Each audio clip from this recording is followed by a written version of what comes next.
વિદ્યાર્થી મિત્રો એવીપી એજ્યુકેશનની અંદર તમારું સ્વાગત છે।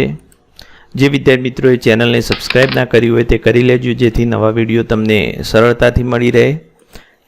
આજે આપણે ધોરણ 6 માં વિજ્ઞાન અને ટેકનોલોજી વિષયમાં પાઠ 1 આહારના ઘટકો એના પાઠ્યપુસ્તકના સ્વાધ્યાયના પ્રશ્નોનું સોલ્યુશન જોવાનું છે। તો ચાલો જોઈએ। પ્રશ્ન 1, આપણા ખોરાકના મુખ્ય ઘટકો, પોષક ઘટકો કે જેને આપણે આહારના ઘટકો કહીએ છીએ એના નામ લખો। તો એનો જવાબ છે વિદ્યાર્થી મિત્રો, આપણા ખોરાકના મુખ્ય પોષક ઘટકોના નામ નીચે મુજબ છે। એમાં પહેલું કાર્બોદિત, બીજું પ્રોટીન, ત્રીજું ચરબી, 4 વિટામિન, 5 ખનિજ ક્ષાર। આ ઉપરાંત પાચક રેસા અને પાણી પણ ખોરાકમાં સામેલ છે જે શરીરને ઉપયોગી છે। એના પછી બીજો પ્રશ્ન વિદ્યાર્થી મિત્રો, નીચે આપેલાના નામ લખો। પહેલું, પોષક દ્રવ્યો કે જે આપણા શરીરને મુખ્યત્વે ઉર્જા પ્રદાન કરે છે। તો એનો જવાબ આવશે વિદ્યાર્થી મિત્રો કાર્બોદિત અને ચરબી, જે આપણા શરીરને ઉર્જા પ્રદાન કરે છે। બીજું, પોષક દ્રવ્યો કે જે આપણા શરીરની વૃદ્ધિ અને સમારકામ માટે જરૂરી છે। તો એનો જવાબ આવશે વિદ્યાર્થી મિત્રો પ્રોટીન। ત્રીજું, વિટામિન કે જે આપણી સારી દ્રષ્ટિ માટે જવાબદાર છે। તો એમાં આવશે વિદ્યાર્થી મિત્રો વિટામિન એ, બરોબર। ચોથું, ખનિજ કે જે હાડકા માટે આવશ્યક છે। એના માટે જવાબ આવશે કેલ્શિયમ અને ફોસ્ફરસ। એના પછી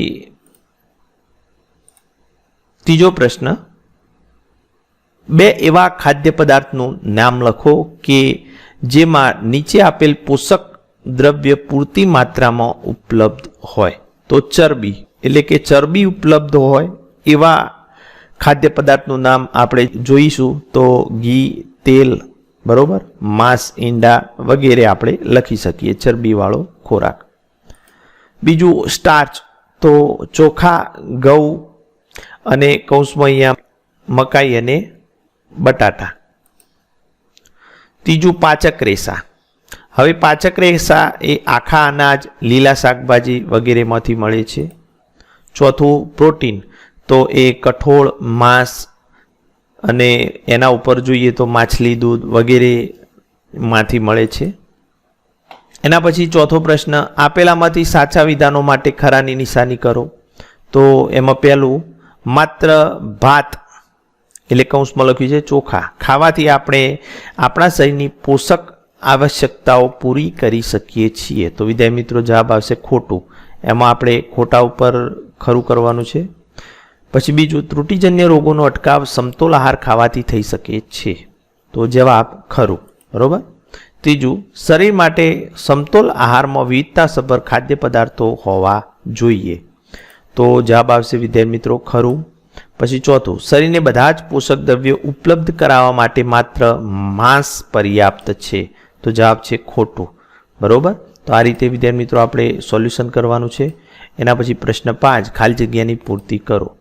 તો એમાં પહેલું, વિટામિન ડીની ઉણપથી ખાલી જગ્યા થાય છે। તો જવાબ આવશે વિદ્યાર્થી મિત્રો સુક્તાન। બીજી ખાલી જગ્યાની ત્રુટિ, ઉણપથી બેરીનો રોગ થાય છે। તો જવાબ આવશે વિદ્યાર્થી મિત્રો વિટામિન બી। ત્રીજું, વિટામિન સીની ત્રુટિ એટલે કે ઉણપથી ખાલી જગ્યાનો રોગ થાય છે। તો એનો જવાબ આવશે વિદ્યાર્થી મિત્રો સ્કર્વી। ચોથું, આપણા આહારમાં ખાલી જગ્યાના અભાવથી રતાંદ્રાપણું થાય છે। તો વિદ્યાર્થી મિત્રો એનો જવાબ આવશે વિટામિન એ। તો આ રીતે સોલ્યુશન કરવાનું છે।